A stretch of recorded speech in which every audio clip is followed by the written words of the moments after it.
rotating tram cars, providing you 360-degree views of your way to the top, with just like the Mountain Station, elevation of 2,643 feet above sea level. And in some 11 minutes, we'll step out into a completely different environment. The high country, outstanding state park building, at an elevation of 8,516 feet above sea level. We'll travel over 2.5 miles of cable, miles as well. At the top, the temperature averages some 40 degrees cooler. Staged by the trees, flowers, and shrubs. We'll travel over 5 towers. 127 feet. What's the same as a one-story building? It's the only tower accessible by road. All other towers and the mountains had to be constructed by transporting workers and the materials to the various sites by helicopter. With the new rotating tram cars, the improvements included new cables, drive system, and the removal of some 1,000 cubic yards of rock. We'll see survey marks on the rock face during the trip that indicates where rock removal was required. The new cabins are the first in the Western Hemisphere to rotate 360 degrees to travel Canada's largest of that type in the world. We're now high over Chino Canyon. What's the summer home of the Agua Caliente Band of Fluid Indians? Since there are many streams that flow year-round, the canyon has an abundance of vegetation, including sycamore, falcon, alder, black maple, and a great deal of wild grapevine. South of the tram car is but one of the many waterfalls fed by runoff from the mountains. During our upward journey trip, we passed through a variety of different limestones, ranging from the Sonora Desert to the Alpine Fringe. It's a little like making a motor trip from Mexico to Alaska. We believe this is the only place in Southern California where this change occurred. As we approach tower number 2, on the top of the tower, you can see a 16 by 16 foot yellow helicopter platform used in aerial construction and now used during the tram's maintenance period. Additional platforms will be seen on the remaining towers further along our journey.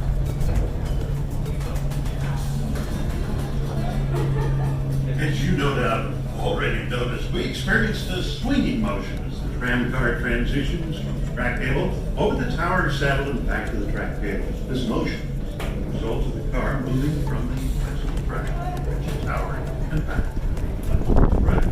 The original tramway was designed and built by the Von Roll Company of Bern, Switzerland, and all moving parts and cables are Swiss-made. The towers are American made. There's a total of 27 miles of various types of cables, support movement and communication from tramway. The largest of these are the track cables on which we ride. They weigh just under 9 pounds a foot, with each of these track cables 13,500 feet in length, therefore weighing both more than 61 tons. The halfway point on our trip is reached between towers 2 and 3. This happens as going from the turn. While it appears that the downward car is traveling much faster than the car, it's actually moving in exactly the same speed. It was because both cars are tied together by the hauling cables which move with the car. You see, the drive system of the Valley Station is pulling that car down, and in turn is pulling us up. The two cars are 34 feet apart when they pass. The Palm Springs Aerial Tram was first conceived in the early 1930s by a young electrical engineer, the late Francis Crocker, who to this day is known as the father of the tramway. The original tram was completed in September 1963 after some 26 months of construction at a cost of $8.5 million, all financed with the sale of revenue bonds. In April of 1998, Palm Springs Aerial Tramway contracted with the Von Roll Tramways to undertake the construction and installation of these new rotating tram cars, one of which we were riding, at a total cost of $12 million. Just as in the very beginning, no tax dollars were used, and the cost of construction and the operation of the tramway has been sold on the road.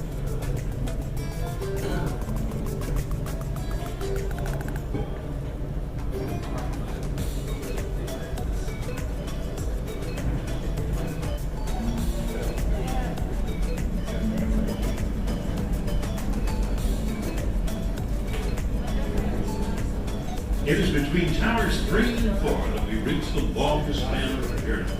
The cable stretches for more than half a mile. Often or Guard is one of the most romantic sights of our entire trip. The majestic spire field cathedral. Visible testament of the solid granite core of the mountain. As we continue our journey, the light zone changes and become more obvious. You'll see a variety of pine trees with pinyon, big bone, lodgepole. Natural residents in the high country include deer, mountain lion, fox, bobcat, raccoon, and the California gray squirrel.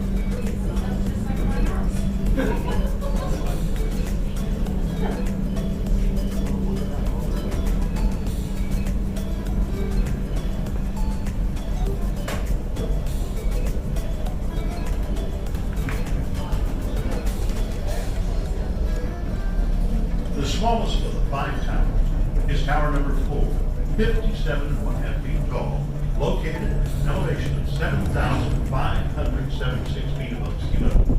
From there, the view is truly spectacular.